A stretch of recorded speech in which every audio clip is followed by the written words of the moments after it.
ನಮಸ್ಕಾರ ಸ್ನೇಹಿತರೆ, ಸಂಧ್ಯಾರಾಗ ಕಾದಂಬರಿಯ ಮುಂದುವರೆದ ಕಥಾಹಂದರವನ್ನು ನೋಡೋಣ. ರಾಯರಿಗೆ ಮಕ್ಕಳನ್ನು ಕಂಡರೆ ಬಹಳ ಪ್ರೇಮ. ಕಬ್ಬಿನ ಕಾಲ ಬಂತು ಅಂದರೆ ಊರಿನ ಮಕ್ಕಳಿಗೆ ಹಬ್ಬ. ಜಗುಲಿಯ ಮೇಲೆ 2-3 ಕಟ್ಟು ಕಬ್ಬನ್ನು ಇಟ್ಟುಕೊಂಡು ರಾಯರೇ ಹಂಚುವುದಕ್ಕೆ ಕೊಡುತ್ತಿದ್ದರು. ಊರಿನ ಮಕ್ಕಳನ್ನು ಕರೆದು ಅವರು ಮನದನಿಯ ತಿನ್ನುವಷ್ಟು ಕಬ್ಬು ಕೊಟ್ಟು ಅವರ ಆನಂದವನ್ನು ನೋಡಿ ಹಿಗ್ಗುತ್ತಿದ್ದರು.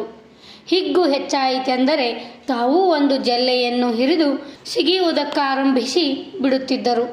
ಈ ನೋಟವನ್ನು ನೋಡಲಾರದೆ ಮೀನಾಕ್ಷಮ್ಮನವರು ಒಂದೊಂದು ಸಲ ಇದೇನು ಅಂದರೆ ಮಕ್ಕಳ ಹಾಗೆ ಬೀದಿ ಬಾಗಿಲಲ್ಲಿ ಕಬ್ಬು ಸಿಗಿಯೋದು ಎಂದು ಮೂದಲಿಸಿದರೆ ರಾಯರು ನಕ್ಕು ಇನ್ನೊಂದು ಜಲ್ಲೆ ಎಳೆದುಕೊಳ್ಳುತ್ತಿದ್ದರು.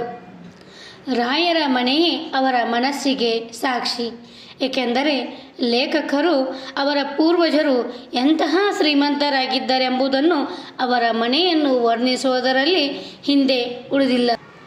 ಅವರ ಪೂರ್ವಜರ ಸಿರಿತನವನ್ನು ಅವರ ಮನೆಯನ್ನು ವಿವರಿಸುವುದರಲ್ಲಿ ಮೇಲುಗೈ ಸಾಧಿಸಿದ್ದಾರೆ. ಹಿಂದಿನ ಕಾಲದ ತೊಟ್ಟಿ ಮನೆ, ಒಮ್ಮೆಲೆ 200 ಜನಕ್ಕೆ ಸುಖವಾಗಿ ಎಲೆ ಹಾಕಬಹುದಾಗಿತ್ತು. ದೊಡ್ಡ ಜಗಲಿಯ ಆ ಕಡೆ ಈ ಕಡೆ 2 ಕೋಣೆಗಳು. ರಾಯರು ಅವುಗಳಲ್ಲಿ ಒಂದನ್ನು ತಮ್ಮ ದಿವಾನಖಾನೆಯನ್ನಾಗಿ ಉಪಯೋಗಿಸುತ್ತಿದ್ದರು. ಮಧ್ಯೆ ದೊಡ್ಡ ತೊಟ್ಟಿ, ಭಾರಿಯಾದ 2 ಕಂಬಗಳು ತೊಟ್ಟಿಯನ್ನು ಹೊತ್ತಿದ್ದವು. ತೊಟ್ಟಿಯ ಸುತ್ತಲೂ ಕೋಣೆಗಳು, ಹಿಂದೆ ಅಡಿಗೆ ಊಟದ ಮನೆಗಳು. ರಾಯರ ಮನೆಯವರಾಗಿ ಇದ್ದವರು ಅವರ ತಾಯಿ, ಹೆಂಡತಿ ಇಬ್ಬರೇ. ಆದರೂ ಅವರ ಮನೆಯಲ್ಲಿ ಇದ್ದವರಿಗೆ ಜಾಗ ಸಾಲದು. ಊರೆಲ್ಲ ರಾಯರ ಬಳಗ.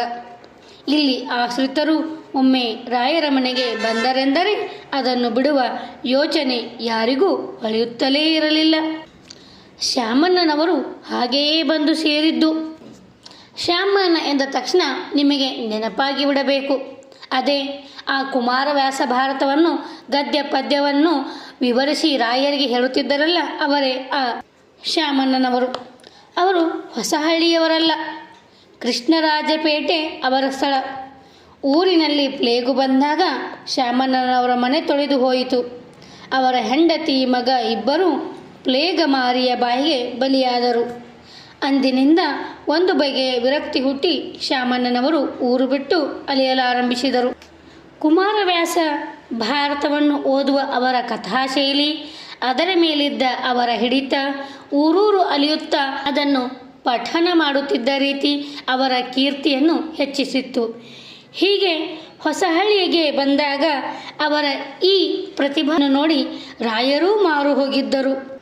ಅವರಿಗೆ ಸರಿಯಾದ ರೀತಿಯಲ್ಲಿ ಮರ್ಯಾದೆಯನ್ನು ಮಾಡಿ ಅವರ ಇರುವಿಕೆಯ ಕುರಿತು ತಿಳಿದುಕೊಂಡು ಅಲ್ಲಿ ಇಲ್ಲಿ ಹೋಗುವುದೇಕೆ, ನಮ್ಮ ಮನೆಯಲ್ಲಿಯೇ ಬಂದು ಇದ್ದು ಬಿಡಿ ಎಂದು ಅವರಿಗೆ ಉದಾರ ಮನೋಭಾವನೆಯನ್ನು ತೋರಿಸಿದ್ದರು. ಅಂದಿನಿಂದ ಶ್ಯಾಮಣ್ಣನವರು ಬೇರೆಯಲ್ಲ, ರಾಯರ ಮನೆಯವರು ಬೇರೆಯಲ್ಲ. ಅಂದರೆ ಇವರು ಅವರ ಮನೆಯ ಒಂದು ಭಾಗವೇ, ಒಂದು ಕುಟುಂಬದವರೇ ಆಗಿಬಿಟ್ಟರು. ಹಾಗೆಂದು ಶ್ಯಾಮಣ್ಣನವರೇನು ಉಂಡಾಡಿಗುಂಡನಂತೆ ಉಳಿದು ಬಿಡಲಿಲ್ಲ. ಅವರ ಮನೆಯ ಜವಾಬ್ದಾರಿಯನ್ನು ಹೊತ್ತುಕೊಂಡರು.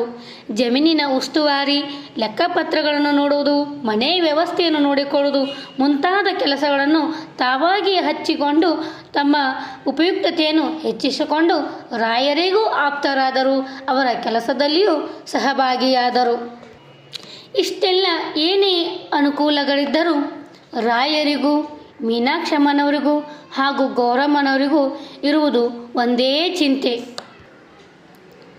ಮನೆ ದೊಡ್ಡದಾಗಿದ್ದರೂ ಮನೆಯ ತುಂಬ ವಾಸಿಸುವ ಜನ ಸಾಕಷ್ಟಿದ್ದರೂ ಆ ಮನೆಯಲ್ಲಿ ಮಗುವಿನ ಕಿಲಕಿಲನೆ ನಗುವಿನ ಶಬ್ದ ಕೇಳಿ ಬರುತ್ತಿರಲಿಲ್ಲ.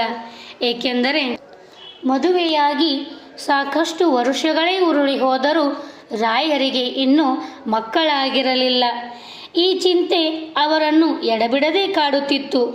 ಆದರೆ ಎಂದಿಗೂ ರಾಯರು ತಮ್ಮ ತಾಯಿಯ ಮುಂದೆಯಾಗಲಿ ಮೀನಾಕ್ಷಮ್ಮನವರ ಮುಂದೆಯಾಗಲಿ ಈ ವಿಚಾರದ ಕುರಿತು ಮಾತನಾಡುತ್ತಿರಲಿಲ್ಲ. ಆದರೆ ಅತ್ತೆ ಸೊಸೆಯರಿಗೂ ಈ ಚಿಂತೆ ಅವರನ್ನು ಬಿಡದೇ ಕಾಡುತ್ತಿತ್ತು. ಸಾಕಷ್ಟು ಪೂಜೆ, ವ್ರತ, ಯಾತ್ರೆ, ಸೇವೆಗಳಂತೂ ಒಂದೇ ಸಮ ನಡೆದೇ ಇದ್ದವು.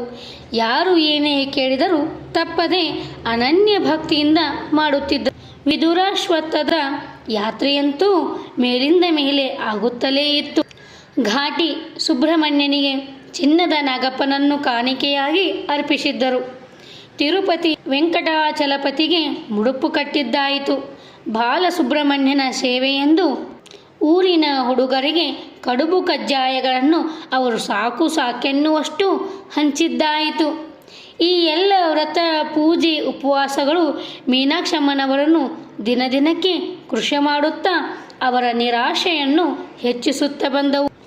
ಮೀನಾಕ್ಷಮ್ಮನವರು ಅತ್ತೆಯ ಬಳಿ ಬಂದು, ಅತ್ತೆ, ನಾನು ನಿರ್ಭಾಗ್ಯೆ, ನನಗೆ ಮಕ್ಕಳೆಲ್ಲಿಂದ ಆಗಬೇಕು ಹೇಳಿ ಎಂದೆನ್ನುವರು. ಹಾಗೆನ್ನಬಾರದು ಕಣಮ್ಮ, ನೀನು ಈ ಮನೆ ಮಂಗಳಗೌರಿ. ನಿನ್ನ ನಡತೆ, ನಿನ್ನ ಪಾತಿವ್ರತ್ಯವೇ ನಿನ್ನನ್ನು ಕಾಪಾಡುತ್ತವೆ. 7 ಜನ್ಮದ ಪುಣ್ಯ ಮಾಡಿ ನಮ್ಮ ಶೀನು ನಿನ್ನ ಕೈ ಹಿಡಿದ ಕಣೆ ತಾಯಿ, ನೊಂದುಕೊಳ್ಳಬೇಡಮ್ಮ ಎಂದು ಸಮಾಧಾನ ಪಡಿಸುತ್ತಿದ್ದರು. ಇದು ಅವರಿಬ್ಬರ ಮೇಲಿನ ಒಬ್ಬರಿಗೊಬ್ಬರಿಗೂ ಇರುವ ಪ್ರೀತಿಯನ್ನು ತೋರಿಸುತ್ತದೆ. ಗೌರಮ್ಮನವರು ಹೇಳುವುದು ಅಷ್ಟೇ ನಿಜ. ಊರಿನ ಜನರಿಗೆ ಸಹಾಯ ಮಾಡುವುದರಲ್ಲಿ ಮೀನಾಕ್ಷಮ್ಮನವರಾಗಲಿ ರಾಯರಾಗಲಿ ಎಂದೂ ಹಿಂಜರಿದವರಲ್ಲ. ಇಬ್ಬರು ಒಬ್ಬರಿಗಿಂತ ಒಬ್ಬರು ಮೇಲು ಎಂಬಂತೆ ಸಹಾಯ ಮಾಡುವುದರಲ್ಲಿ ನಿರತರಾಗಿದ್ದರು. ಯಾರು ಯಾವಾಗ ಯಾವುದೇ ಸಮಯದಲ್ಲಿ ಬಂದು ಏನೇ ಕೇಳಿದರೂ ಅದನ್ನು ಇಲ್ಲವೆನ್ನುತ್ತಿರಲಿಲ್ಲ. ಹೀಗಾಗಿ ಊರಿನ ಜನರಿಗೆ ಮೀನಾಕ್ಷಮ್ಮನವರು ರಾಯರು ದೇವತಾ ಸ್ವರೂಪಿಯಾಗಿದ್ದರು. ಅವರ ಮಾತು ಅವರಿಗೆ ಲಕ್ಷ್ಮಣ ರೇಖೆಯಂತಾಗುತ್ತಿತ್ತು. ಸದಾ ಕಾಲ ಗಂಡ ಹೆಂಡತಿಯರಿಬ್ಬರು ತಮ್ಮ ಯೋಗಕ್ಷೇಮಕ್ಕಿಂತ ಊರಿನ ಜನರ ಯೋಗಕ್ಷೇಮಕ್ಕಾಗಿ ಸದಾ ದುಡಿಯುತ್ತಿದ್ದರು. ಗುಣದಲ್ಲಿ ಮೀನಾಕ್ಷಮ್ಮ ಹೇಗೆ ಗಂಡನಿಗೆ ತಕ್ಕ ಹೆಂಡತಿಯಾಗಿದ್ದರೋ ರೂಪದಲ್ಲಿಯೂ ಹಾಗೆಯೇ ಇದ್ದರು. ಸುಂದರವಾದ ಬಟ್ಟಮುಖ, ನಸುನೀಳವಾದ ಮೂಗು, ವಿಶಾಲವಾದ ಹಣೆ, ಆ ಹಣೆಗೆ ಒಪ್ಪುವಂತೆ ದೊಡ್ಡದಾದ ಅಡ್ಡ ಕುಂಕುಮ, ಕಿವಿಯಲ್ಲಿ ವಜ್ರದ ಓಲೆ, ಮೂಗಿನಲ್ಲಿ ವಜ್ರದ ಮೂಗುಬಟ್ಟುಗಳನ್ನು ಬಿಟ್ಟು ಮತ್ತೆ ಯಾವ ಹೆಚ್ಚು ಆಭರಣಗಳನ್ನು ಅವರು ಧರಿಸುತ್ತಿರಲಿಲ್ಲ. ಸೌಮ್ಯವಾದ ಸಾಧಾರಣ ಸೀರೆ ಕುಪ್ಪಸಗಳಲ್ಲಿಯೇ ತೃಪ್ತರಾಗುತ್ತಿದ್ದರು. ಮನೆಯಲ್ಲಿ ಎಷ್ಟೇ ಶ್ರೀಮಂತಿಕೆ ಇದ್ದರೂ ಎಂದಿಗೂ ಅದನ್ನು ಅವರು ಆಡಂಬರದ ವಸ್ತು ಎಂಬಂತೆ ಮೈಮೇಲೆ ಬಂಗಾರದ ಒಡವೆಗಳನ್ನಾಗಲಿ ವಜ್ರ ವೈಡೂರ್ಯಗಳನ್ನಾಗಲಿ ಹಾಕಿಕೊಳ್ಳುತ್ತಿರಲಿಲ್ಲ. ಯಾರೇ ಬಂದು, ಏನು ತಾಯಿ, ದೇವರು ಯಾವುದಕ್ಕೆ ಕಡಿಮೆ ಮಾಡಿದ್ದಾನೆ? ಒಂದು ದಿವಸ ಒಂದು ಭಾರೀ ಸೀರೆ ಉಡುವುದಿಲ್ಲವಲ್ಲ ಎಂದು ಪ್ರಶ್ನಿಸಿದರೆ, ಹಣೆಯ ಕುಂಕುಮ ತೋರಿ ನನ್ನ ಭಾರೀ ಸೀರೆ ಕುಪ್ಪಸವೆಲ್ಲ ಇಲ್ಲಿದೆ ನೋಡಿ ಎಂದು ಹೇಳುತ್ತಿದ್ದರು. ಊರಿನ ಜನರಿಗೆ ನಾರಾಯಣ ಲಕ್ಷ್ಮೀ ಸ್ವರೂಪರಾಗಿದ್ದ ಈ ಮಹಾನುಭಾವರು ಅವರಿಗೆ ಮಕ್ಕಳಿಲ್ಲದ ಕೊರಗು ಸದಾ ಕಾಡುತ್ತಿತ್ತು. ತಮ್ಮಿಂದ ರಾಯರ ಮನೆಗೆ ಉತ್ತರಾಧಿಕಾರಿ ಇಲ್ಲದಂತಾಯಿತಲ್ಲ ಎಂಬ ಕೊರಗು ಹೆಚ್ಚಾಯಿತು. ಒಂದು ದಿನ ಸಂಜೆ ಅತ್ತೆ ಸೊಸೆಯರಿಬ್ಬರು ತೊಟ್ಟಿಯಲ್ಲಿ ಹೂಬತ್ತಿ ಹೊಸೆಯುತ್ತಾ ಹರಟೆ ಕೊಚ್ಚುತ್ತಾ ಕುಳಿತಿದ್ದರು. ಸಾಕಷ್ಟು ಮಾತುಗಳನ್ನಾಡಿ ಕೊನೆಗೆ ಮಾರ್ಕಂಡೇಯನ ಕಥೆಗೆ ಬಂತು. ಮಕ್ಕಳಿಲ್ಲದ ದುಃಖ ಮೃಖಂಡು ಮರುದ್ವತಿಯರನ್ನು ಹೇಗೆ ಗೋಳಾಡಿಸಿತೆಂಬುದನ್ನು ಅತ್ತೆಯವರು ಪ್ರಸ್ತಾಪಿಸಿದರು. ಮಕ್ಕಳಿಲ್ಲದವರಿಗೆ ಮುಂದಿನ ಲೋಕದಲ್ಲಿ ಗತಿಯೇ ಇರುವುದಿಲ್ಲ ಎಂದು ಬಾಯಿ ತಪ್ಪಿ ನುಡಿದುಬಿಟ್ಟರು. ಆ ಮಾತು ಮೀನಾಕ್ಷಮ್ಮನವರ ಹೃದಯದಲ್ಲಿ ಶಲ್ಯದಂತೆ ನೆಟ್ಟಿತು. ಈ ಮೊದಲೇ ಕೆಲವು ದಿವಸಗಳಿಂದ ತಾವು ಮಾಡುತ್ತಿದ್ದ ಯೋಚನೆಯನ್ನು ಸೂಚಿಸಲು ತಕ್ಕ ಸಮಯ ದೊರೆಯಿತೆಂದುಕೊಂಡರು. ಒಂದು ಮಾತು ಅತ್ತೆಮ್ಮನವರೇ, ನೀವು ಹೇಳು ಅಂದರೆ ಹೇಳುತ್ತೇನೆ. ಹೇಳೇ ತಾಯಿ, ಅದಕ್ಕೆ ಯಾಕಿಷ್ಟು ಸಂಕೋಚ? ಅದನ್ನು ಮಾತು ಅನ್ನುವುದಕ್ಕಿಂತ ಕೋರಿಕೆ ಅನ್ನಬಹುದು. ನಿಮ್ಮಲ್ಲಿ ಒಂದು ಕೋರಿಕೆ ಇದೆ, ನಡೆಸಿಕೊಡುತ್ತೇನೆಂದರೆ ಹೇಳುತ್ತೇನೆ. ನಿನಗೆ ನಡೆಸಿಕೊಡುವಂತಹ ಶಕ್ತಿ ನನ್ನಲ್ಲಿ ಏನಿದೆಯೇ ತಾಯಿ? ಊರಿನ ಎಲ್ಲರ ಕೋರಿಕೆಯನ್ನು ನಡೆಸೋಳು ನೀನು ಇರುವಾಗ ಆಗಲಿ ಹೇಳು ಖಂಡಿತ ತಾನೇ, ಮಾತು ತೆಗೆದುಹಾಕಬಾರದು. ಇಲ್ಲ, ಹೇಳು. ನೋಡಿ, ನನಗೆ ವಯಸ್ಸು ಆಗ್ತಾ ಬಂತು. ಇನ್ನೇನು ಮಕ್ಕಳು ಆಗುವ ಸಂಭವ ಕಡಿಮೆ. ನನಗೆ ಆ ಪುಣ್ಯ ಇಲ್ಲ. ಯಾರು ಹೇಳೋದಕ್ಕಾಗುತ್ತಮ್ಮ? ನಿನಗೇನು ಮಹಾ ವಯಸ್ಸಾಗಿರೋದು? ವೈಶಾಖಕ್ಕೆ 25 ತುಂಬುತ್ತೆ. ಅದೊಂದು ಮಹಾ ವಯಸ್ಸೇ? ನೋಡಿ, ಆಗಿನ ಕಾಲದಲ್ಲಿ 25 ವಯಸ್ಸಾದರೆ ಮಕ್ಕಳಾಗುವುದಿಲ್ಲ ಎಂಬ ಭಾವನೆ ಅವರ ಮನಸ್ಸಿನಲ್ಲಿ ಹೇಗೆ ಅಚ್ಚೊತ್ತಿದಂತೆ ಮೂಡುತ್ತಿದೆ. ಇಂದಿನವರು ಮಕ್ಕಳು ಬಿಡಿ, ಮದುವೆಯಾಗಲು 30-40 ದಾಟಿದರೂ ಇನ್ನೂ ಯೋಚನೆ ಮಾಡುವ ರೀತಿಯಲ್ಲೇ ಇರುತ್ತಾರೆ. ಮಕ್ಕಳ ಮಾಡಿಕೊಳ್ಳುವ ಮಾತಂತೂ ತೀರಾ ದೂರದ ವಿಚಾರ. ನನ್ನಿಂದ ವಂಶ ನಿಲ್ಲಬಾರದು. ಆ ಚಿಂತೆ ಅವರನ್ನು ಹೇಗೆ ಕಾಡ್ತಾ ಇದೆ ಅನ್ನೋದು ನಿಮಗೆ ಗೊತ್ತು. ಹೌದು, ಅದಕ್ಕೇನು ಮಾಡೋದಕ್ಕಾಗುತ್ತೆ? ನಮಗೆ ಇಷ್ಟೇ ಲಭ್ಯ. ಕರ್ಮಕ್ಕೆ ಯಾರು ಹೊಣೆ ಹೇಳು? ಮುಖ್ಯ ದೇವರು ಕಣ್ಣು ಬಿಟ್ಟು ನೋಡಬೇಕು. ನೀನು ಈ ಚಿಂತೆ ಬಿಡು ಮೀನಾ. ಅಂದಿನ ಕಾಲದಲ್ಲಾಗಲಿ ಇಂದಿನ ಕಾಲದಲ್ಲಾಗಲಿ ಮಕ್ಕಳಾಗಲಿಲ್ಲವೆಂದು ಗಂಡನ ಮನೆಯವರು, ಅದರಲ್ಲಿಯೂ ಅತ್ತೆಯಾದವರು ಮಕ್ಕಳಾಗಿಲ್ಲವೆಂದು ಸೊಸೆಯರನ್ನು ಕಾಟ ಕೊಡುವುದು, ಅವರಿಗೆ ಮೂದಲಿಸುವುದು ಹೆಚ್ಚು. ಆದರೆ ಇಲ್ಲಿ ಸೊಸೆಯಾದವಳೇ ಮಕ್ಕಳಾಗಿಲ್ಲವೆಂದು ಚಿಂತಿಸುತ್ತಿರುವಾಗ ತಾಯಿ ಸ್ಥಾನದಲ್ಲಿದ್ದು ಗೌರಮ್ಮನವರು ಅವರನ್ನು ಸಂತೈಸುವುದು.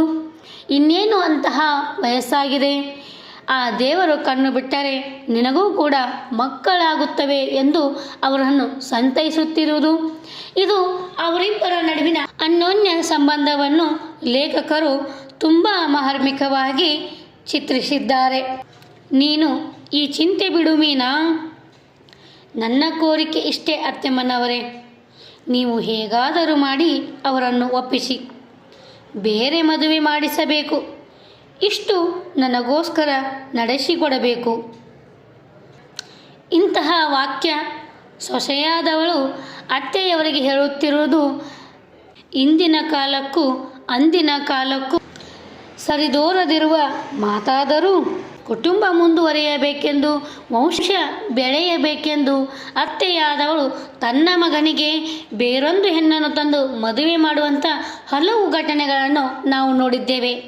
ಆದರೆ ಈ ಸಂಧ್ಯಾರಾಗದಲ್ಲಿ ಸೊಸೆಯಾದವಳೇ ಅತ್ತೆಗೆ ನನ್ನ ಗಂಡನಿಗೆ ಇನ್ನೊಂದು ಮದುವೆ ಮಾಡಿಸಿ ಎಂದು ಕೇಳುತ್ತಿರುವುದು ವಿಪರ್ಯಾಸದ ವಿಚಾರ. ಅತ್ಯಂತ ಗಮನ ವಹಿಸಬೇಕಾದಂತಹ ವಿಚಾರ. ಅದಕ್ಕೆ ಆ ಗೌರಮ್ಮನವರು ಬೇರೆ ಮದುವೆ ಚೆನ್ನಾಯಿತು ಎಂದರು. ಮೀನಾಕ್ಷಮ್ಮ ಈ ಕೋರಿಕೆಯನ್ನು ಮಾಡುವರೆಂದು ಗೌರಮ್ಮನವರು ಕನಸಿನಲ್ಲಿಯೂ ಎನಿಸಿರಲಿಲ್ಲ. ಕೋರಿಕೆ ಕೇಳಿ ಮುದುಕಿಯ ಕಣ್ಣಲ್ಲಿ ನೀರೂರಿತು. ಮೀನಾ, ನೀನು ಹೆಣ್ಣಲ್ಲ ಕಣೆ ತಾಯಿ, ಸಾಕ್ಷಾತ್ ದೇವತೆ. ನಮ್ಮ ಪುಣ್ಯ ದೊಡ್ಡದು. ನಮ್ಮ ಮನೆ ಸೇರಿದೆ. ಏನು ಮನಸ್ಸು ನಿನ್ನದು? ಗಂಡನ ಶ್ರೇಯಸ್ಸಿಗೋಸ್ಕರ ನಿನ್ನ ಶ್ರೇಯಸ್ಸನ್ನು ಮರೆತು ಬಿಡುತ್ತೀಯಲ್ಲೇ ತಾಯಿ ಎಂದು ಮೀನಾಕ್ಷಮ್ಮನವರ ಮೇಲಿನ ತಮ್ಮ ಕಾಳಜಿಯನ್ನು ತೋರಿಸಿದರು. ಅಮ್ಮ, ಅವರ ಶ್ರೇಯಸ್ಸನ್ನು ಬಿಟ್ಟು ಬೇರೆ ಶ್ರೇಯಸ್ಸು ನನಗೆ ಯಾವುದಿದೆ? ಇಷ್ಟು ನೀವು ನಡೆಸಿಕೊಡಬೇಕು. ಉಂಟೇ ಮೀನಾ? ಈ ಮನೆಗೆ ಯಜಮಾನಿದಿ ನೀನು. ನನಗೆ ಇರೋದು 2 ಕಣ್ಣು, ಒಂದು ಸೀನು, ಇನ್ನೊಂದು ನೀನು. ಮೂರನೆಯದನ್ನು ಎಲ್ಲಿಂದ ತರಲಿ? ಸೀನುವಾದರೂ ಇದಕ್ಕೆ ಒಪ್ಪುತ್ತಾನೆಯೇ? ಅವರನ್ನು ಒಪ್ಪಿಸುವ ಭಾರ ನಿಮ್ಮದು. ಯೋಚನೆ ಮಾಡು ಮೀನಾ, ದುಡುಕಬಾರದು. ಇನ್ನೇನು ಯೋಚನೆಗೆ ಕಾರಣವಿಲ್ಲ ಅತ್ತೆಮ್ಮನವರೇ. ನೀವು ಮದುವೆಯೊಂದು ಮಾಡಿಸಿ, ಮಿಕ್ಕದ್ದನ್ನು ನಾನು ನೋಡಿಕೊಳ್ಳುತ್ತೇನೆ. ಬರುವವಳು ನನ್ನ ತಂಗಿಯಾಗುತ್ತಾಳೆಯೇ ವಿನ ಸವತಿಯಾಗಲ್ಲ. ಆ ಪುಣ್ಯಗಿತ್ತಿಗೆ ಧರ್ಮದಿಂದಲಾದರೂ ನನಗೊಬ್ಬ ಮಗನಾದರೆ ಸಾಕು. ಗೌರತ್ತಿಗೆ ಮಾತು ತೋರದಾಯಿತು. ಹೂಬತ್ತಿಯ ಬುಟ್ಟಿಯನ್ನು ತೆಗೆದುಕೊಂಡು ಅಡುಗೆಯ ಮನೆಗೆ ಹೊರಟು ಹೋದರು. ಮೀನಾಕ್ಷಮ್ಮ ನಿಶ್ಚಿಂತೆಯ ಕಾಂತಿಯನ್ನು ತಳೆದಳು. ಇಲ್ಲಿ ಮೀನಾಕ್ಷಮ್ಮನವರ ಗುಣವನ್ನು ನೋಡಿದರೆ ಒಂದು ಕೈ ಹೆಚ್ಚೇ ತೂಗುತ್ತಿದೆ. ಏಕೆಂದರೆ ಗಂಡನಿಗೆ ಮತ್ತೊಂದು ಮದುವೆ ಮಾಡಿದರೆ ಸವತಿ ಬಂದಾಳು. ಆ ಸವತಿಯಿಂದ ಈಗ ನನ್ನ ಸ್ಥಾನಮಾನ ಕುಗ್ಗಿತೆಂಬ ಭಾವನೆ ಕಿಂಚಿತ್ತೂ ಅವಳನ್ನು ಚಂಚಲಳನ್ನಾಗಿಸದೆ ಗಂಡನಿಗೆ ಮತ್ತೊಂದು ಮದುವೆ ಮಾಡಿಸಿದರೂ ಸರಿಯೇ ಅವಳನ್ನು ಸ್ವತಃ ತಂಗಿಯಂತೆ ಕಾಣುವೆನು ಎಂದು ನಿರ್ಧರಿಸುವಳು. ಮುಂದೆ ತನ್ನ ಈ ಯೋಚನೆ ತನಗೆ ಯಾವ ರೀತಿ ತೊಂದರೆಯಾಗಬಹುದು, ಇನ್ನೇನು ಸಮಸ್ಯೆಗಳು ಬರಬಹುದು ಎಂಬ ಯಾವ ವಿಚಾರಕ್ಕೂ ತಲೆಗೊಡದೆ ಕುಟುಂಬದ ಒಳಿತೆ ತನ್ನ ಒಳಿತು ಎಂದು ಭಾವಿಸಿ ಗಂಡನಿಗೆ ಮತ್ತೊಂದು ಮದುವೆ ಮಾಡಿಸಲು ನಿರ್ಧರಿಸುವಳು. ಅವಳ ಈ ವಿಚಾರ ಮುಂದೆ ಎಂತಹ ಪರಿಣಾಮವನ್ನು ಬೀರುವುದು, ಯಾವ ರೀತಿ ಕಥೆ ಮುಂದಕ್ಕೆ ಸಾಗುವುದು ಎಂಬುದನ್ನು ನಾವು ಮುಂದಿನ ಸರಣಿಯಲ್ಲಿ ನೋಡೋಣ. ವಂದನೆಗಳು.